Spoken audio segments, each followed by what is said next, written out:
Programa Transformando Vidas, com Apóstolo Rovilson e Apóstola Cristiane de Oliveira.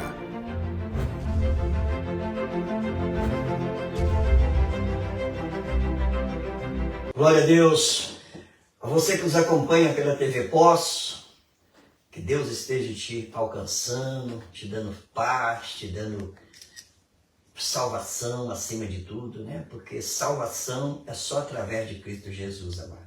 Ele é o caminho que nos conduz a Deus. Não existe outro caminho.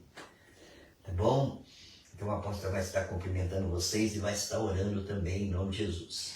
Paz seja convosco, um grande abraço para você que nos assiste aí da TV Poços de Caldas, você que está conectado no nosso programa Transformando Vidas, um grande abraço para você e também para toda a cidade de Poços de Caldas, as cidades circunvizinhas, você que tem acompanhado este nosso programa. E se caso você ligou a sua TV agora e ainda não nos conhece, você pode entrar em contato conosco através das redes sociais, nós temos a nossa página no Facebook, Igreja Evangélica Avivamento para as Nações. A nossa sede é aqui em São Paulo, na região do Butantã, mas você pode nos acessar através das redes sociais e se conectar conosco e estar se interagindo com as nossas lives todos os dias às 20 horas. Que Deus abençoe você e a sua família e vamos orar por você. Senhor, nosso Deus e Pai, nós apresentamos diante de Ti agora, Senhor, todas as vidas conectadas, meu Pai, que estão neste momento, Senhor, assistindo este programa, meu Pai. Seja, Paizinho querido, tocando em cada vida, meu Pai, que o mover da Tua palavra, Senhor, venha trazer transformação, meu Pai, venha trazer algo sobrenatural sobre essas vidas, meu Deus. É o que nós te pedimos, Senhor, em nome de Jesus. Amém. Glória a Deus, amado, nós estamos falando aqui, né, sobre superando as afrontas, baseado ali naquele texto de Isaías 37. Não é somente Isaías 37, porque Isaías, o profeta, o mentor espiritual de Ezequias. Então, quando a gente vê ali, por exemplo, no livro de 1 Reis, 2 Reis, Crônicas, 1 Crônicas, 2 Crônicas, e a gente vê, por exemplo, os profetas maiores na Bíblia, né, os profetas menores, todos eles profetizaram naquela época, ali dos reis. Então você vai ver ali uma série de versículos que um parecido com o outro, porque eles profetizaram naquele tempo. E pelo fato de estar registrado aqui em Isaías, claro que Isaías profetizou, foi o mentor espiritual do rei Ezequias. E claro que lá em Crônicas também a gente encontra, lá em Reis também a gente encontra essa mesma história.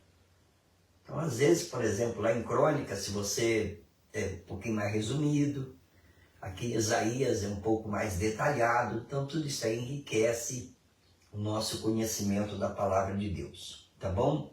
Então, superando as afrontas, baseado em Isaías 37, 3. A mensagem que o rei mandou entregar a Isaías foi esta: hoje é um dia de sofrimento. Nós estamos sendo castigados e estamos envergonhados. Somos como a mulher que está para dar à luz, mas não tem forças para isso. Então veja bem, aqui a gente vê a humildade de um homem, de um rei. Eu posso, todos os reis de Israel tinham sua humildade? Não. Tinha uns que tentavam vencer aquilo ali na força do exército humano. Isso daí é uma pessoa que está fora da palavra de Deus. Porque maldito é um homem que confia no homem. Nós podemos fazer a nossa parte? Podemos. Mas quando nós deixamos de confiar em Deus, não vai pensar que Deus vai lutar por nós. Tem muitas pessoas que falam, Deus sabe tudo, né? Então, Deus já vai lutar por mim. De jeito nenhum. Não fica nessa bobagem. Tá bom? Aliás, isso é uma afronta contra Deus. Então, parece que Deus já sabe daquilo e Ele vai lutar por nós. Nós não encontramos isso na Bíblia.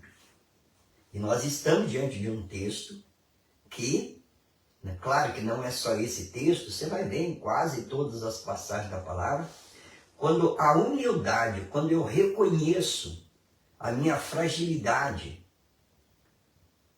e vou buscar em Deus, né, uma solução, aí sim, aí Deus vai agir ao meu favor. Porque Deus não é obrigado a agir a favor de qualquer pessoa. Jamais. Então, quando a gente estuda a história dos reis de Israel, nós vemos isso. Todos os reis, Deus trabalhava a favor deles? Não. Aliás, Deus permitia que o inimigo entrasse ali. Quantas vezes a nação de Israel foi destruída? Quantas vezes? Inclusive, quando você vai a Israel e visita em Jerusalém, o próprio monitor lhe diz aqui tem pedra sobre pedra, ou seja, uma cidade que ela foi destruída várias vezes. E o próprio Deus permitia que, devido à arrogância daquele rei, né, ele começa a confiar naquilo que tem, porque eu sou isso, eu sou aquilo. Essa é a pior bobagem na vida de qualquer ser humano, irmão. Nós somos pó. E por mais que você tenha, por mais que você consiga, esteja sempre confiando no Senhor. Então, quando nós deixamos de confiar no Senhor, aí entrou o espírito de incredulidade. Aí o inimigo te traz para o território dele. Aí você vai levar uma surra, mas vai apanhar, né? E jamais vai vencer aquilo. Então aqui a gente vê, por exemplo, a humildade daquele rei. Hoje é um tempo de sofrimento. Apóstolo, mas o senhor falou, né, no programa passado, no culto passado, que Ezequias era um homem que tinha um mentor espiritual como Isaías, é um homem que andava perto de Deus. Então a gente ter um bom mentor espiritual e andar perto de Deus não significa que nós não vamos ter problemas.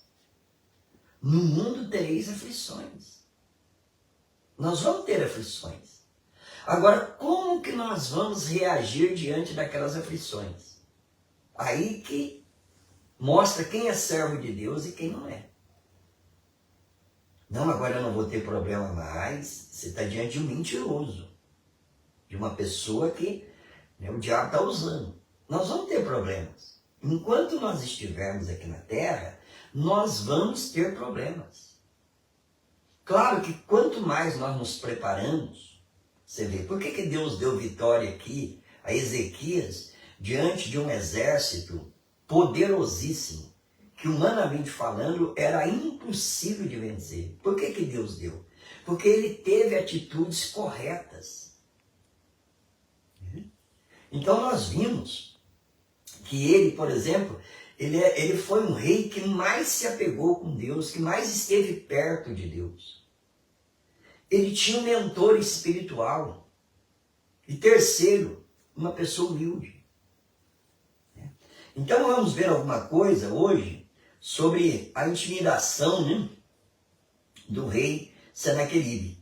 Então ele buscava corroer a confiança do povo do Senhor. É uma das estratégias do diabo. É corroer a tua fé.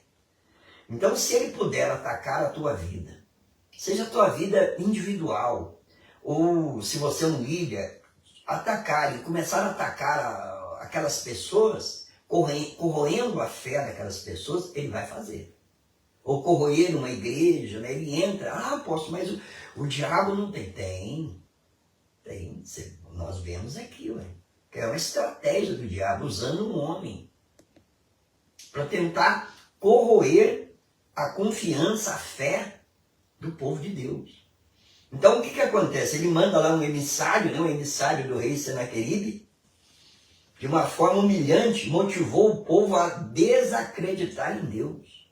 Então eles foram trabalhando no meio daquele povo para desacreditar em Deus, porque quando nós estamos diante de um povo que começa a desacreditar em Deus, o diabo vai agir.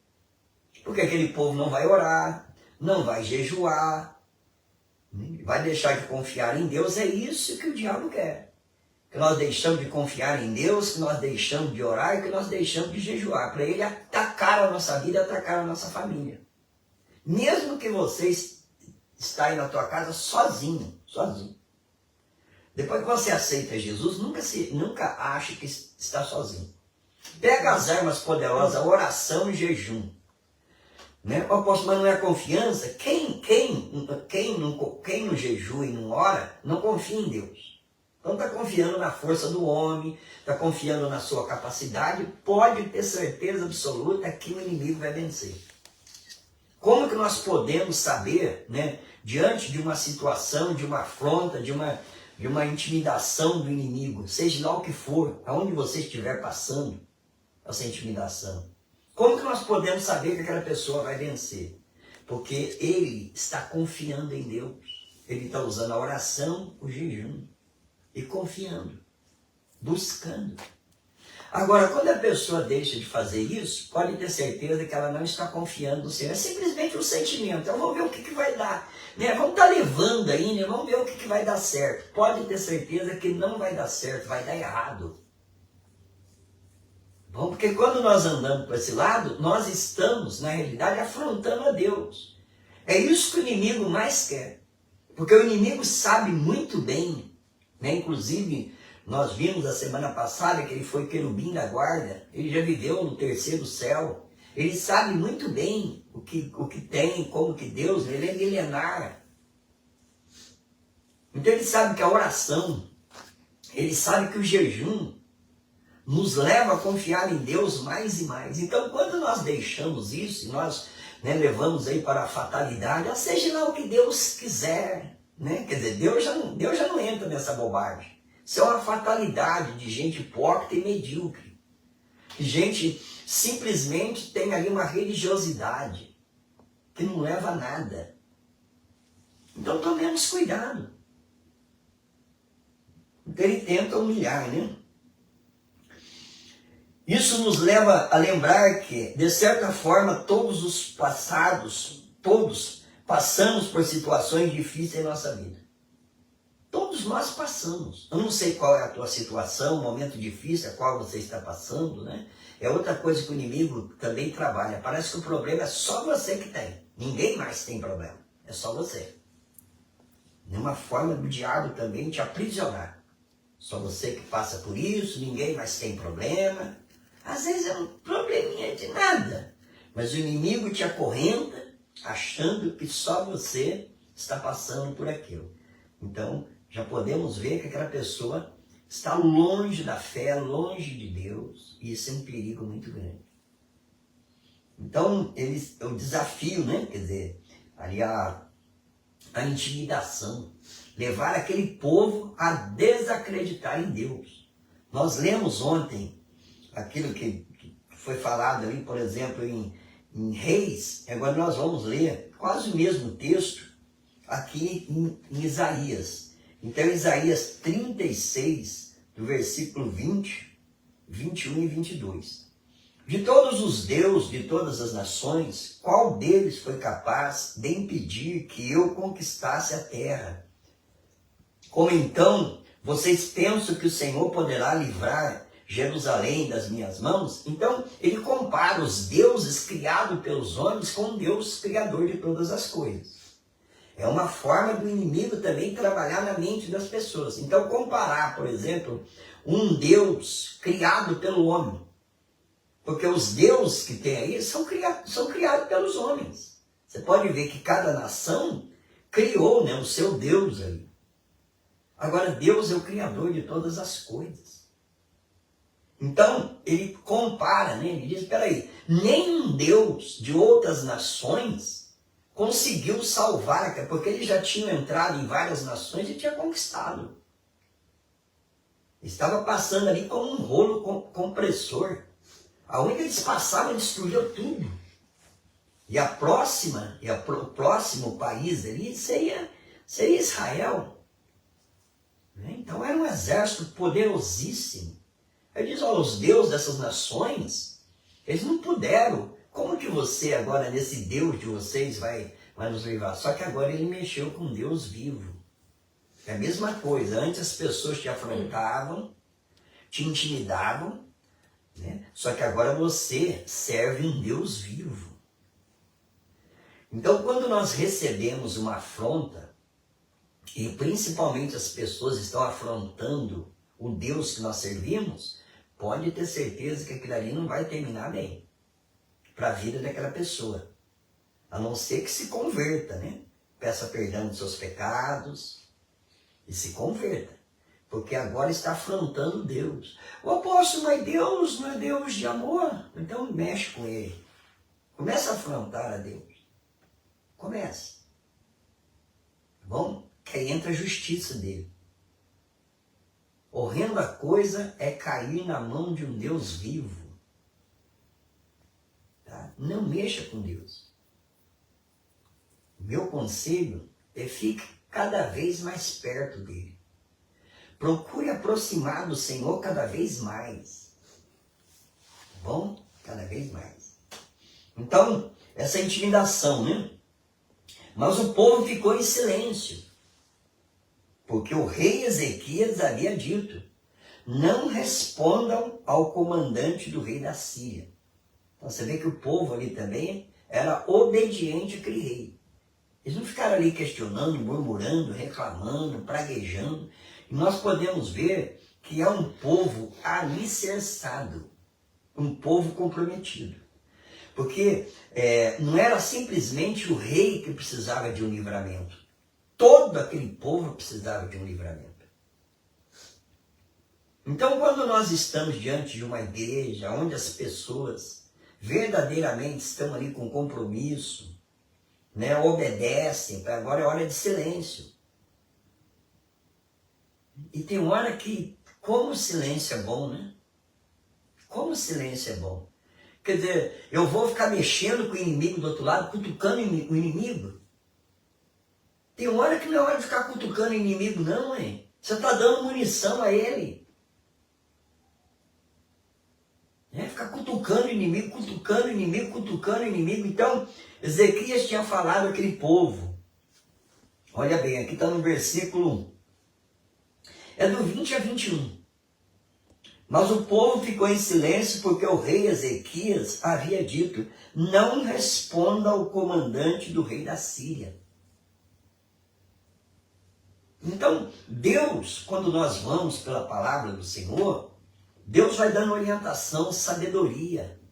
Porque muitas vezes nós falamos coisas que nós estamos dando munição ao inimigo. E nós não estamos confiando no Senhor. Mas esse povo não. Eles agiram de uma forma correta. Eles estavam diante de uma situação, humanamente falando, impossível.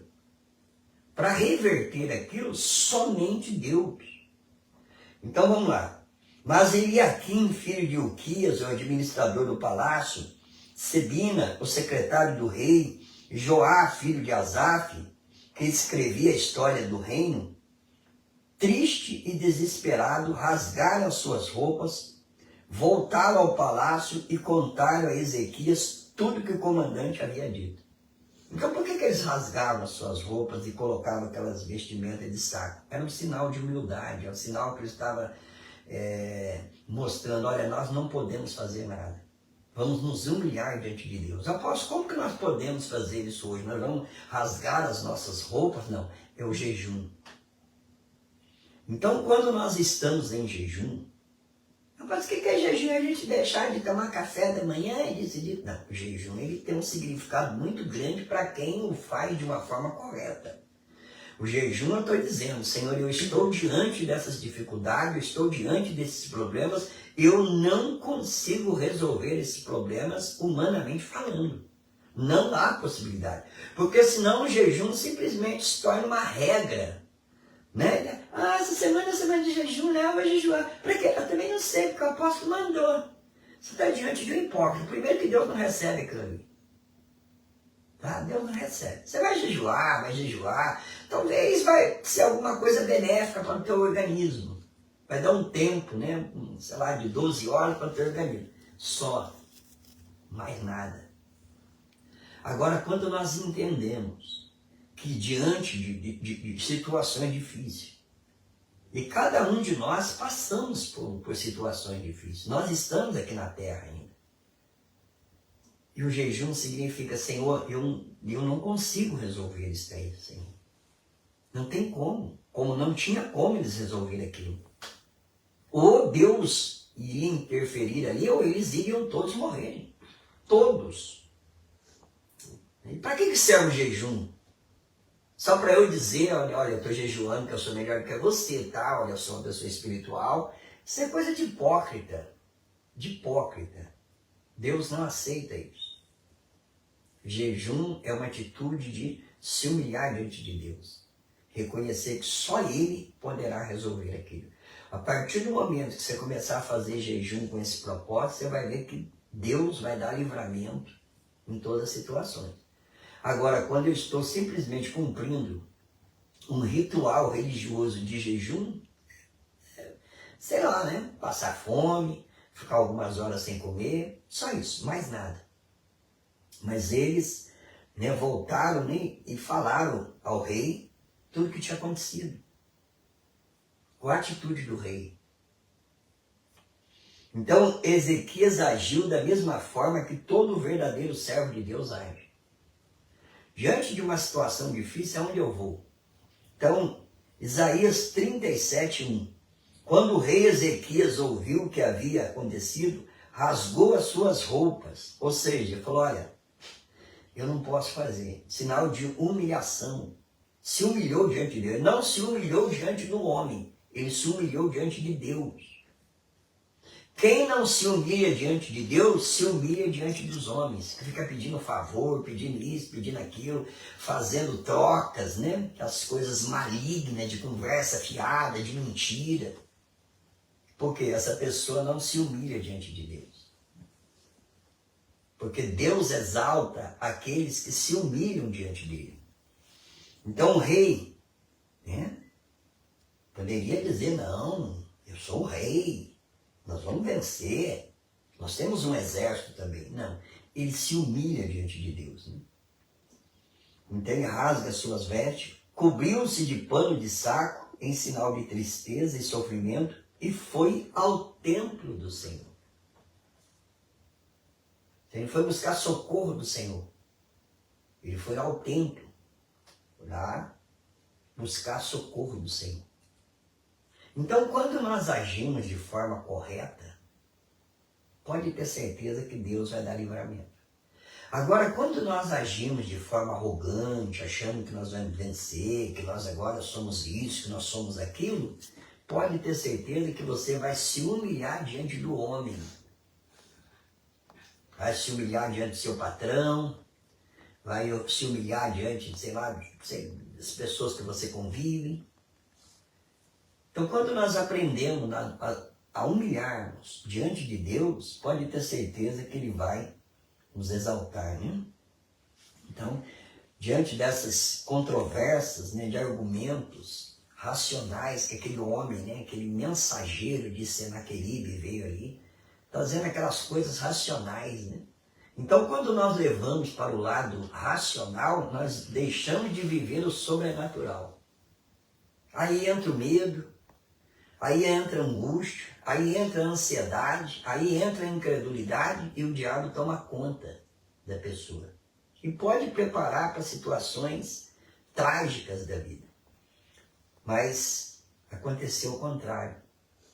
Diante de todas aquelas afrontas, né, desse exército poderoso aí de Senaqueribe, das ameaças, primeiro, eles encontraram ali um rei fortalecido. Olha que coisa, quando encontram um líder fortalecido, né? Aliás, nós que somos líderes, nós temos que estar fortalecidos. Não é achar que estamos, não. Nós temos que fortalecer no Senhor e na força do seu poder. Porque aonde, quem será o primeiro atacado? Não é o irmãozinho que está chegando. Claro que ele vai ser atingido também. Mas sou eu, sou você. Você que é um líder de célula, você que é um pastor, você que é um missionário, pode ter certeza que você vai receber afrontas. E diante das afrontas, o que você vai fazer? Bate o desespero, aí bate o síndrome do pânico, a ansiedade, a angústia. Por que causa isso? Porque não está fortalecido no Senhor. E nós temos que fortalecer quando estamos diante de uma guerra. Você pode ver que Ezequias, ele era um homem que ele andava perto de Deus, ele tinha um mentor espiritual.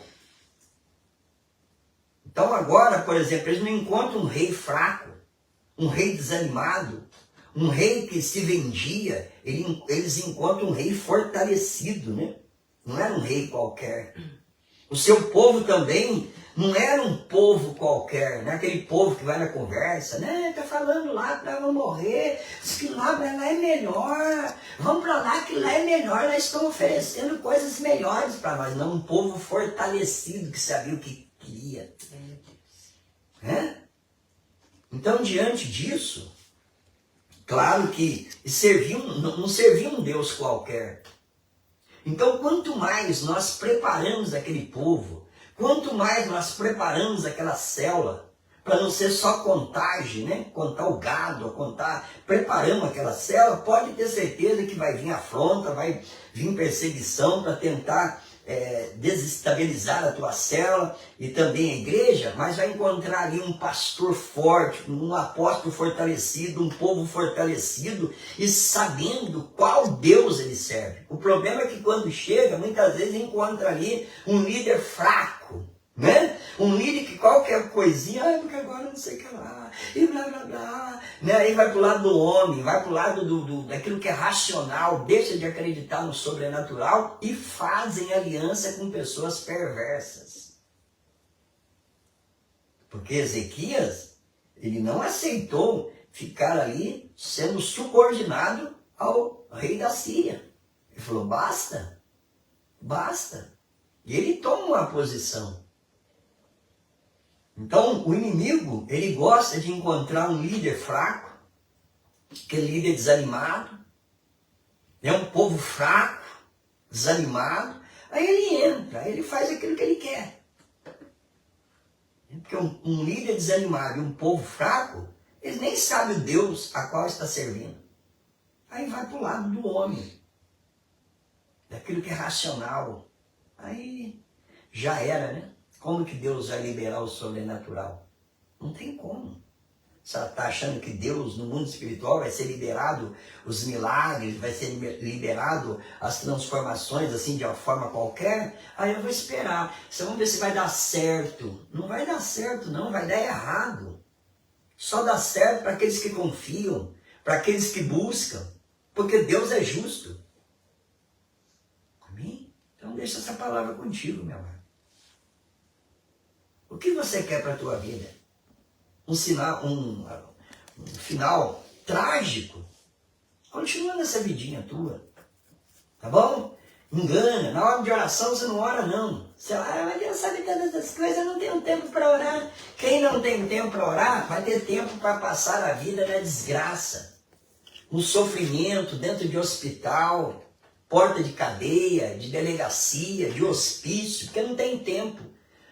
Servo de Deus, o tempo é de Deus. Quem não tem tempo para Deus está perdendo tempo. Oração não é um ritual religioso, não. Oração é para eu pedir para Deus, humilhar diante do Senhor. E aí? O que você quer? Somos nós que decidimos. A Bíblia mostra isso. Amém? Então deixa essa palavra contigo aí que acompanha pela TV Posse e também na live. Em nome de Jesus, a apóstola vai estar orando para encerrar o programa. Amém.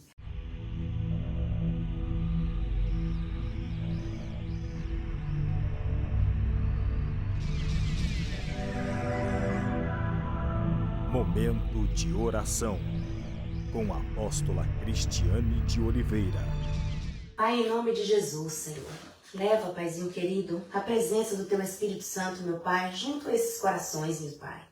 Toca, Senhor Jesus, com Teu poder, Pai. Esteja fortalecendo estas vidas, meu Pai, na presença do Teu Espírito Santo, meu Pai. Apresento diante de Ti, meu Pai, cada lar representado, Senhor. Cada família conectada, meu Pai. Que possa haver, ó Deus querido, uma conexão contigo, meu Pai. Uma conexão com o céu. Que a sua fé, ó Pai, seja desperta, Paizinho querido, para que essas vidas, meu Pai, possam entender o Teu propósito em nossas vidas, meu Pai. É o que nós te pedimos, Senhor, em nome de Jesus. Amém. Amém. Que Deus te abençoe, minha amada, você que nos acompanha pelo programa Transformando Vidas, e até o próximo programa. Amém. Deus abençoe.